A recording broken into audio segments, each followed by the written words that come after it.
Well, developing countries have raised concerns over the draft text of the climate change conference in Dubai. The issue of adaptation is a critical one for the less developed nations. The UN Secretary General is calling on countries to work together to devise a text that will demonstrate that countries are serious about tackling climate change. Our SABC News International Editor Sophie Mokoena has been there. Sophie, good evening to you and welcome again to the program. Developing countries seem not to be happy with this. What are some of their main concerns? Well, you are correct, Iman. They are saying that the text is not what they expected in terms of targets and timeframes. When I look at the text, main issues, the text calls for a global peaking of emissions by 2025 and calls for phase up of renewables. And in relation to renewables, they are calling for tripling renewables and doubling the energy efficiency, and also reflect the renewable pledge to boost the renewables. But on fossil fuel, the language calls for a reduction in consumption and production in line with net zero by 2050. And therefore you can see even the targets based on the demands of ordinary citizens of the world. Some of them are quite far, and therefore some are not happy. But as you know that the COP president, who was supposed to speak to us an hour ago, made a commitment that he is going to ensure that the text does reflect ambitions. And in other words, he indicated that he was going to push to ensure that the text is accepted by all parties. As we speak now, he is in the plenary trying to rally the troops and pushing countries to make sacrifices and also compromise on issues that are sticking points. As you heard earlier on, the UN Secretary General Antonio Guterres making a plea to countries to work together to finalize a text. But let's take a listen at what the Minister of Minerals and Energy in Lesotho, Dr. Nxosa Mahau, had to say about this text representing developing countries. This speaks to issues of adaptation and mitigation. Of course, this is the language of COP.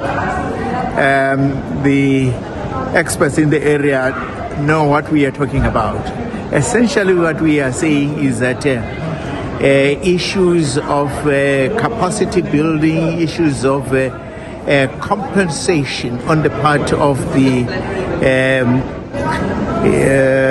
developing countries, which compensation has to be provided in monetary terms and other forms of assistance by the developing countries, have to be part and parcel of the agreement, because without that, then it means that the developing countries are being forced to walk the walk where they don't have the resources to be able to fulfill the objectives of the Paris conference.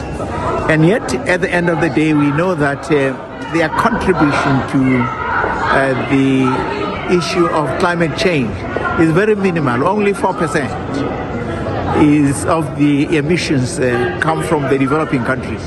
And so those countries that have built their economies and bettered the lives of their people over the years through emissions must be able to meet us halfway in order for us to put emissions in our parts of the world under control. Well, Sophie, as we heard then, as we've seen historically, criticisms around those funding pledges and whether they've actually materialized within the frames of reference for different countries towards whom they were pledged.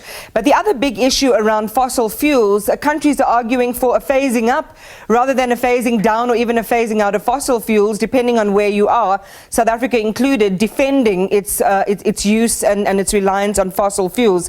So there's a lot there in the mix. It'll be interesting to see what this final resolution looks like. And the question then, I guess, is it going to conclude on time?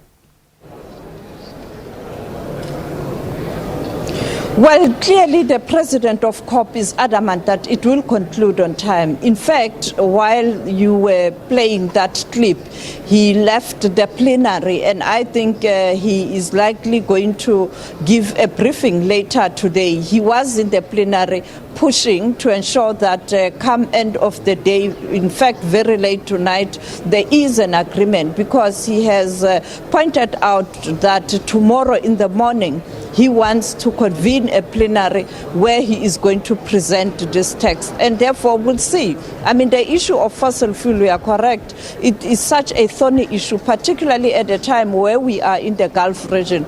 You pointed out earlier on that South Africa with Petro SA, they have agreed that Russia will assist South Africa with refineries, and therefore you can see that the developing countries are still utilizing the resources that they have to try and develop their own economies, and therefore it is not going to be an easy one, and therefore we expect some countries not to be happy while others will be happy finally with the tax in relation to fossil fuel. But I think for me, the Minister of Environment Fisheries from South Africa, Barbara Krisi, has been working very hard with her counterpart from Denmark to ensure that stocktake document is available, and now it is available. It is being circulated, as I have done with the colleagues there at the SABC.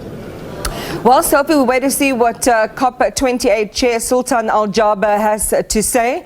And no doubt as soon as that happens, either we'll go there live or we will bring that to our viewers in terms of what developments arise in this closing leg of COP28.